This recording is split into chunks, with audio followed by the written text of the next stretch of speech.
Hey guys, Veebat here with another V-Plays, and we're taking out the P-51A, the first Mustang that you're able to get. And this one's kind of special because this is going to give you the red tail paint job. This is going to be kind of a hellback to the Tuskegee Airmen. And this is going to be just a little bit of an older design. You can kind of tell by the shape of the cockpit here. It doesn't have that cool bubble canopy, but you know what? She's still got the looks that we like, the clean lines of the P-51, and she does favor speed over maneuverability, but she is maneuverable enough compared to some of her peers at this tier. We're going to look for something that's going to be more of a head-on here. Sacrifice some of that speed right quick. And let's go for the one that's moving away.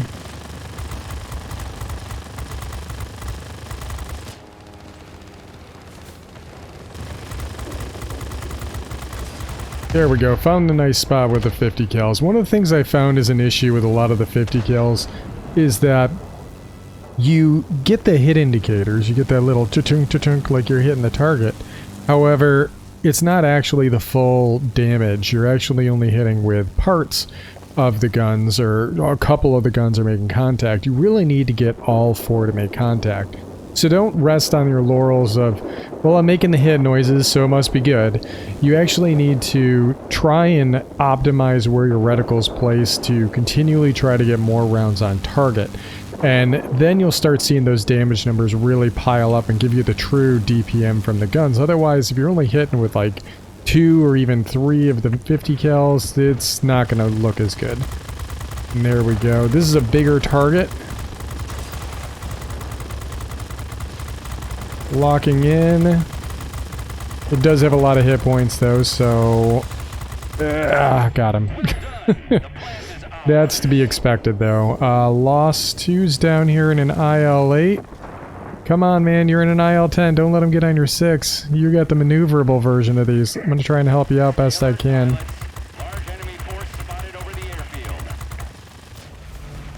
There's only so much I can really do here. Don't be in your tail gunner, be in your front gunner. Oh... Putting a few rounds in the Lost 2 here. We're going to pull back around on a different angle. We're coming at him from the side, essentially. We don't want him to get the opportunities to be able to... Oh, we're in his blast radius of his bombs, too. He's going to be trying to flip this zone, and we're not in the best spot for this. Come on, guns on. Oh. That's a bomb. We got him. Oh, we got away from the bomb trap. Man, that was close. Nice fire started with these 50 kills, and that guy doesn't have bombs, so we don't need to worry about a bomb trap. My team is focusing all their effort over on the airfield, and that's to be expected, and that's totally acceptable. We are going to use the altitude that we can get to in this aircraft to give us a little bit of a buffer from those turn fighters down at lower altitude, and it looks like the Doe 217M is back, so I'm not going to burst right towards him. I actually want to get my angle correct on him so that way I'm not overshooting the target here. Close distance, get the guns on target, zoom in, make sure we're getting all these 50 cals on. We do have a heavy behind us, so I'm keeping my eye on that, and brake, brake, brake. Maneuver, what is it? We'll find out. It is a VB-10. I've oftentimes called this the Super Mustang because it's got 650 cals and 420mm cannons. He is actually going to be a bit of a pain for us to turn with, but we should be able to outpace him in a turning fight. It's just going to take a little bit longer than we probably would like. We've convinced him that he needs to change his engagement angles, and we're getting all those 50s on target, and while again it's not going to be a super fast kill time, it is going to be respectable. What else do we got here? There's a B-17G human controlled. I kind of just want to go for it just because I know he's going to be easy pickings. because he's so low health already. So let's guns on, guns on. The irony of us typically being used as an escort for that aircraft, and now I'm engaging it in aerial combat. We do have a Zero behind us, but I'm actually not worried about it. And I brought this up before, is that the Zeros are just going to lack the speed and altitude performance. They got decent enough guns and they're stellar turn performance, but if I can just maintain altitude, I kind of have control of the engagement for the most part. So I'm going to get a little bit of distance from him. Would like my engine to be up and running. He's up at altitude right now, so he's actually going to be hurting a little bit. More concerned about what's behind him, a Yak 9. If the Yak 9 gets that gun pointed up towards me, I'm going to be in a world of hurt. But if I want to be able to secure this zone, I really need to get guns on this Zero and just crush him. Oh, I wasn't expecting to get into a ram with him. I mistakenly started the turn with him and I'm about to pay for it, because I sacrificed energy in my energy fighter, and he's got just enough reach, and that B-17 is not something I want to see at this very moment, because if he gets those guns on me for a little bit of vengeance, I'm in a whole heap of trouble. And now we're in even more trouble because the VB-10 is back and they managed to take out my engine, which again is going to be my claim to fame on this aircraft. Oh, he finally got us. It's okay though, we just picked up the airfield and the mine already ticked over, so we're going to get back into it. And I'm going to F2 the mine. I was the only one really over there. We did have a ground attacker down below. It's the IL-10.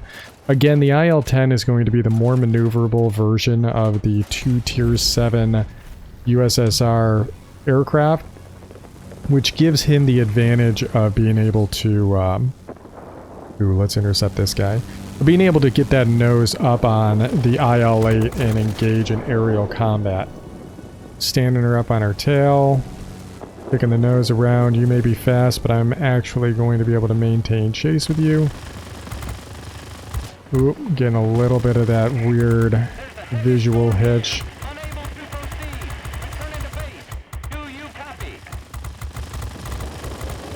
And got him, okay.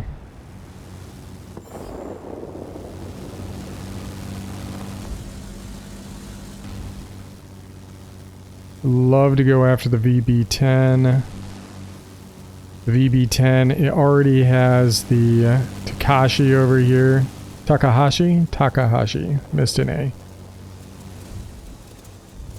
He wasn't even looking at me there. He just lost his engine. Tapped the engine just to get the nose around a little bit faster. Didn't even matter. Ended up securing the victory. It only has 4 50 cals, but at this tier, the 50 cals are actually decently performing. We'll take a look at it more in the hangar. Managed to bring in 10,000 personal points. This crew doesn't have any skills attributed. The pilot is up to 100%, but no skills on him. So I do have a skill point I could spend. I'm trying to build up 2, so that way I can put it into Engine Guru, so that way I can get a little bit more speed out of this thing. And for the configuration, it's actually going to be pretty similar to what we have with the 109F. In fact, exactly the same. We do have the gun sight as well as the uprated engine. This is the only thing that's improved is the uprated engine. The gun sight is not. We also have the universal ammo, engine cooling, as well as the first aid dressing. The guns, the 4 50 cal machine guns, they're going to be pumping out 208 damage per second. I want to do a comparison of light fighters real quick, because these are the 3 that we're kind of doing a series on, I guess at this point, an impromptu series. And the gun armament is going to be 160 damage per second, 188, but the P-51 theoretically has more damage per second at 208. Now, if we were to take out the 210 here and we were to mount the machine guns, it'll bump it up to 165, still lackluster. I thought I might have bumped it up a little higher than that, but yeah. The P-51A actually has the most damage of the altitude fighters at this bracket, which seems counterintuitive. It just doesn't feel like it, right? And a lot of that's probably due to not being able to get those very consistent hits. Like I said, you got to get all 4 of these 50 cals to make contact with a target. A lot of times I've described this as being on the shower setting on your gardening hose. And for those of you who actually do gardening and water plants and stuff, you'll know what I mean. The bullets are going to have to essentially rain down on the target as you're chasing them in turns, and you want to get all of those rounds. Oh, hey, thanks, man. And you got to get all of those rounds to make contact onto the target and just continually pummel that aircraft. I've been kind of zooming in. I usually don't go into the gun sight a lot because I feel like it ruins my peripheral vision, especially in a dogfight. But I find myself zooming in a lot more, especially when I'm going in for a boom and zoom run with anything with 50 cals. I've been flying the XF-85 a lot lately as well, and it also suffers from the same type of weaknesses. You're talking about 4 50 cal machine guns. It's going to be some of the lowest damage numbers for the fighter lines that are out there. So by honing those skills, I find that coming back down to the P-51A, it doesn't feel that bad. You just kind of got to get used to the 50 cals. And a lot of people just don't like 50 cal machine guns, and that's understandable, and that's totally fine.